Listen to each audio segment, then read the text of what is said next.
Hello and welcome to Best Sips Worldwide. I'm your drinking companion, Susan Schwartz, an American travel writer living in London. Thanks to my mother's love of martinis, the first words I spoke were shaken, not stirred, and I've been obsessed by the history of cocktails ever since. Through the years, I've been lucky enough to sip some of the best made by the best. Hear that sound? It's time to cozy up to the bar and let me introduce you to the movers and shakers of the world's most famous watering holes. On today's program, I sit down with Benoit Provost, the Frenchman who heads up the most American of bars in London. Why, may you ask, is this the American bar in a city full of famous American bars? Well, you'll have to listen and learn. Ben invited me for drinks over lunch and talked me through his journey from the Loire Valley to the Stafford, his home for 27 years.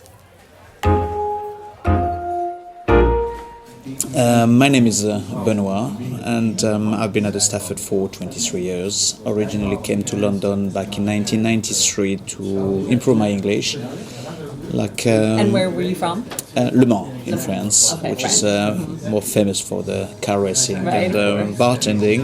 And did 5 years catering school in Saint-Nazaire. And then started traveling. I worked in Switzerland, worked in Corsica. I was lucky enough to do the Winter Olympics in Albertville. So when you were catering school, did you study food or were you studying drinks? Actually, I started food for 3 years. I've been fully trained in cooking, all the restaurant side. I mean, really the whole F&B operation. It's so interesting because a lot of the bartenders that I have interviewed have come from food. And they've made the journey from the back to the front. So tell us. And then I did 2 years in hotel management, but then I started traveling. So as I said, went to Switzerland, then went to Corsica, where I met my girlfriend at the time, who's my wife now, and the mother of my children. And because she was working on the hotel side, I said, let's go back to my first love, which was catering, and went back to the first in the restaurant scene, and slowly moved on to the bar, which always excited me. So what was it about it that excited you? I don't know. It's just I think it's the perceptions, the way that the guest, obviously, I would think when you go to a restaurant, it's just you got a need to eat something and to feed yourself. While if you go into a bar, you make the purpose to go into a bar to relax. You don't look for the same things when you go in if it makes sense. Yeah. And remember when I was working in Brittany, I mean, one of the maitre d' at the time found that particular client very difficult, which I found surprising because he was absolutely charming with me in the bar. And then I had a chat starting chatting with this guest, and I said, well, you know the difference between the restaurant staff and the bar staff? And I said, the maitre d' is here to look after you, does a good job, but the bartender is your friend. So I think the perception is very different, and people are going to a restaurant or into a bar for two completely different reasons. And I think that's this. But you don't go into a bar because you're thirsty, really. No, it's what just I mean? you want. It's for the experience, right, the and experience. because and then obviously when you want to drink, but you're not. But you look, you want thirst, something, right? you want something else, and obviously then the experience is very different to the place where you want to go. I mean, my predecessor, Charles Guano, who's been at the Stafford for 37 years, and was his number 2 for 4 years. Took over from him in 1997. After sadly he passed away. He mentioned to me once, if someone comes here to this bar for a gin and tonic, I mean, you can have a gin and tonic anywhere. Anyone can mix a gin and tonic, and you can go to any local pubs and have a cheaper gin and tonic than what we provide here. I say, what we provide is, and what's interesting, it's why does he make the effort or the choice of coming to you? That's because we provide something different. It's the experience.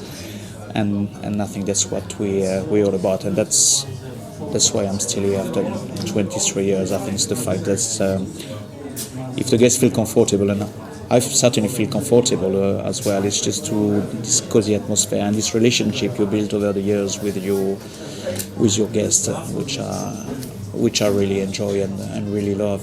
And how did you get to the Stafford? But originally, I was not meant to work in London. As I say, I was just planning to come to England for a year just to improve my English, and that was in '93. So it was the end of the recession at the time, so not easy. And starting going from door to door, and just basically leave their CVs around. And the agency, I got the first contact from France.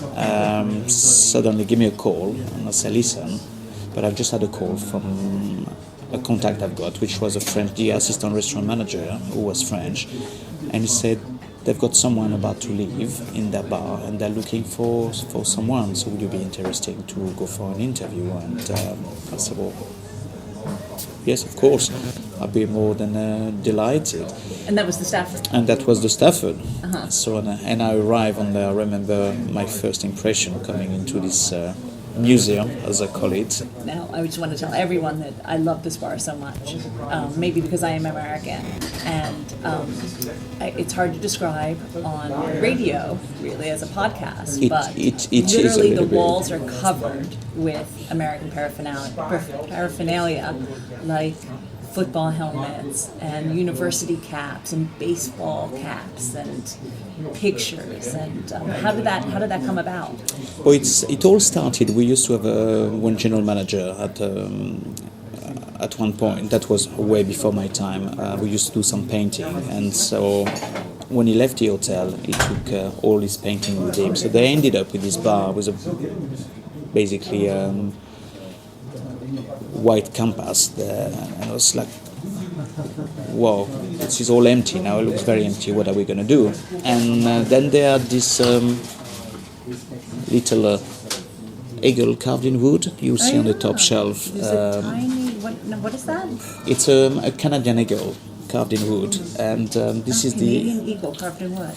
This is the first item which has been donated to the bar. Now we're going back probably about 60 years ago.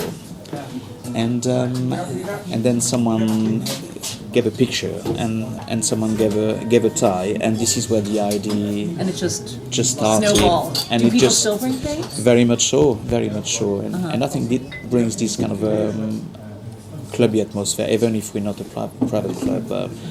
Things like generation after generations. I mean, people think like, oh, I've left a little bit of myself in the bar. Have to bring something. You've got to. My university cap is already here, so that's been taken. But to find something different. But yes, and basically you've got 60 years of history and donations in the bar from all the patrons and different characters we've had over the years.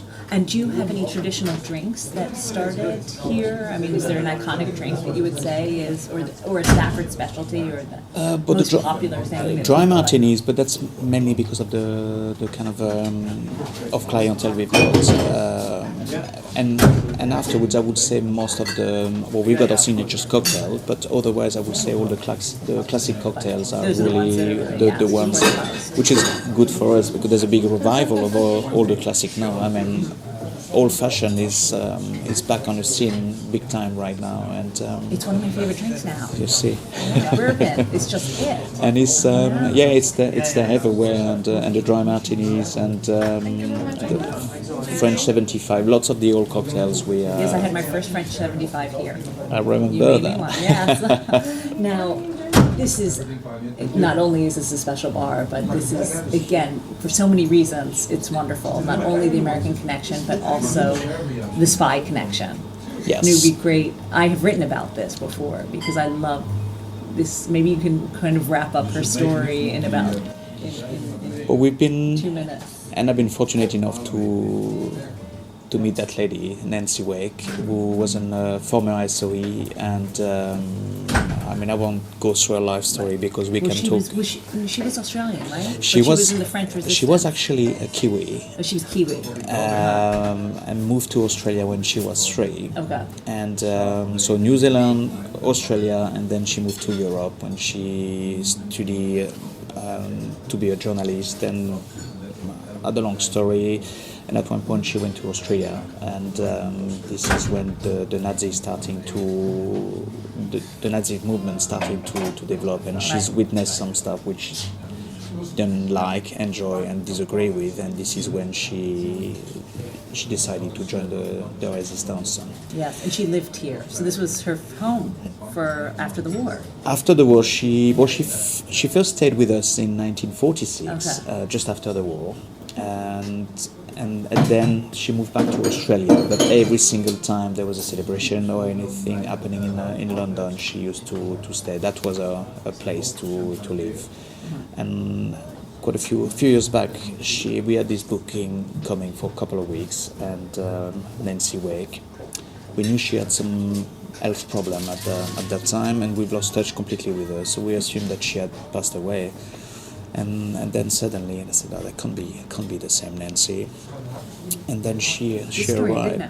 She arrived with her luggage on the front of the hotel, and for 2 weeks. She said, "I'm here." For 2 weeks, we thought, and then we were getting closer to Christmas, and we were fully booked at Christmas. And Terry Holmes, our general manager at the time, was like, "Ben, do you know if?" Because she was extending, 1 week, 2 weeks, and said, "Do you know when she's planning to leave?" Not that we wanted to get rid of her, but we were just trying to find out. I love that he came to you, and we will say why she came.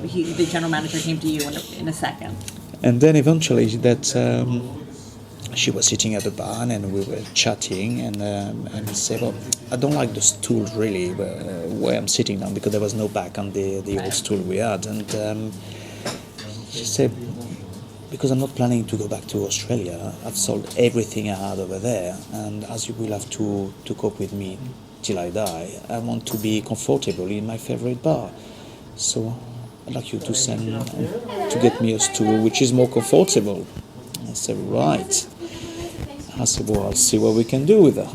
So I went to see the general manager. I said, "Are you prepared?" She's not going anywhere. And she's not planning to go anywhere. This is where she wants to stay, in a favorite hotel, and that's the way it is.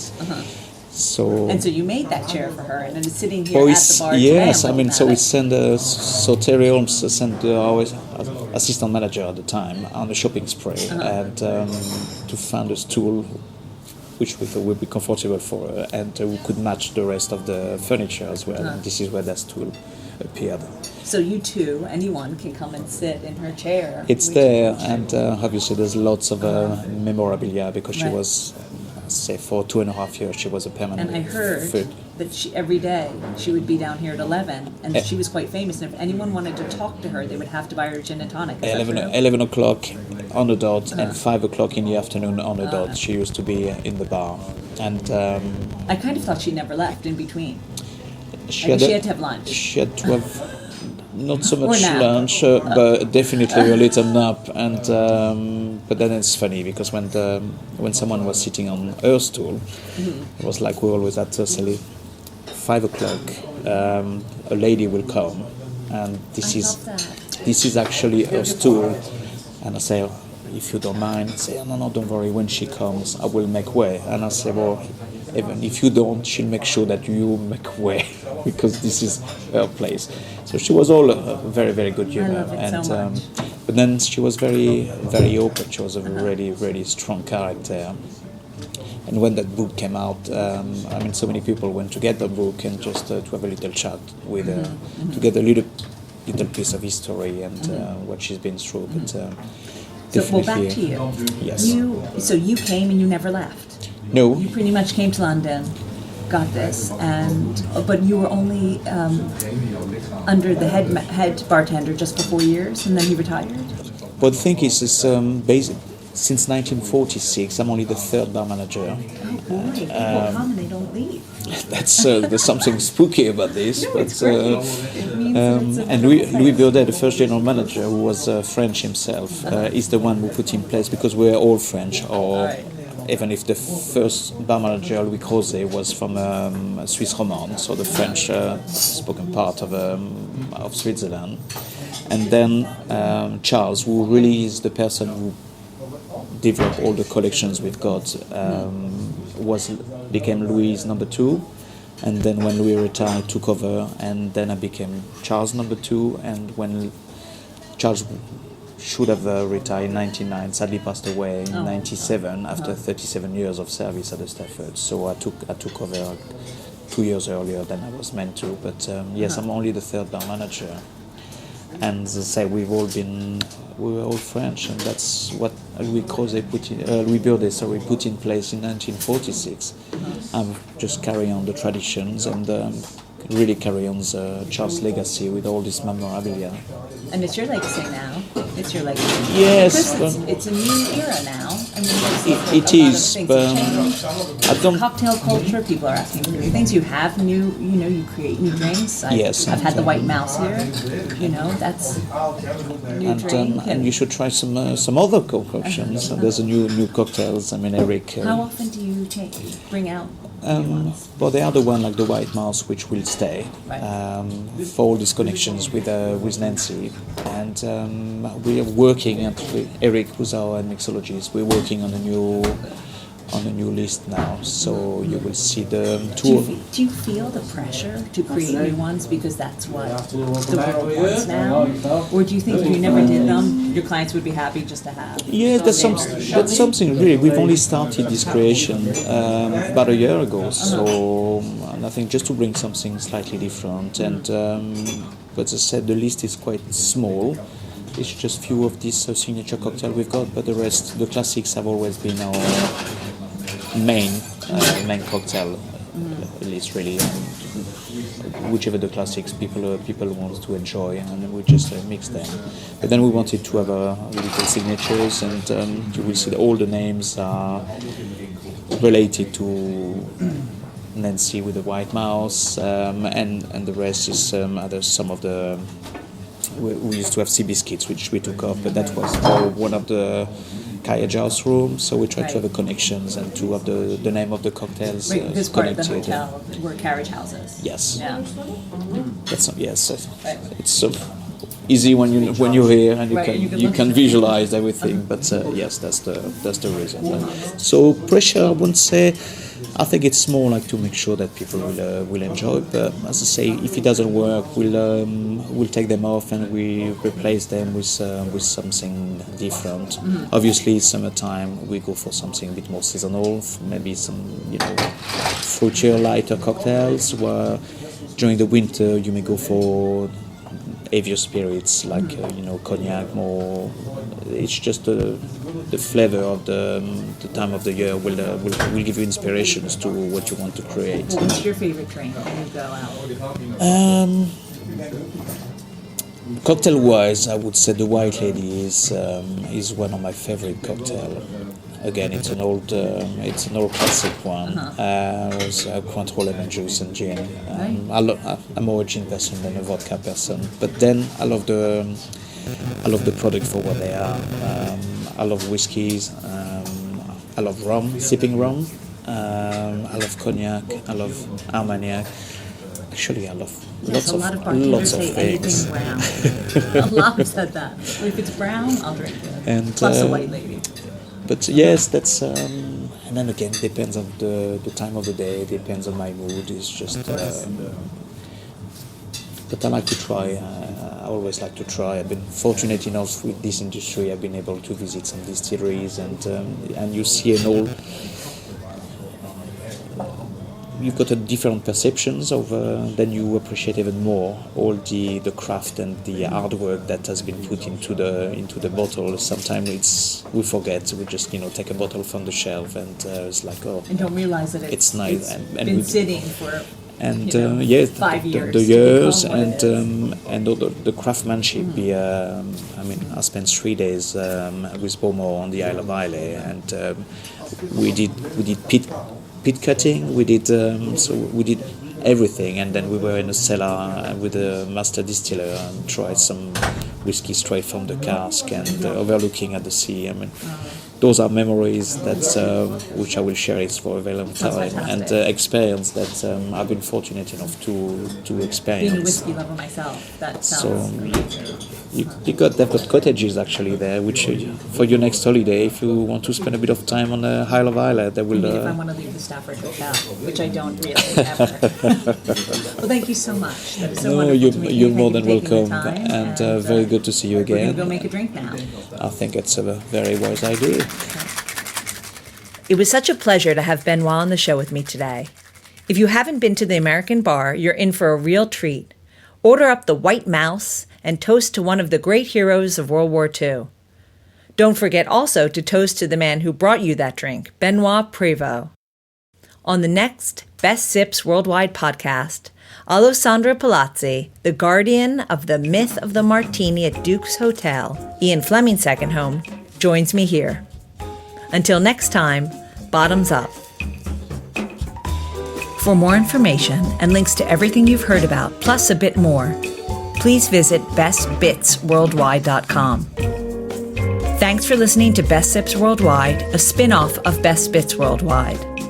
Always remember the wise words of Oscar Wilde, all things in moderation, including moderation, and never drink and drive. Okay, I said that last part. Theme music is by Steven Shapiro and used with permission. You'll find me at the bar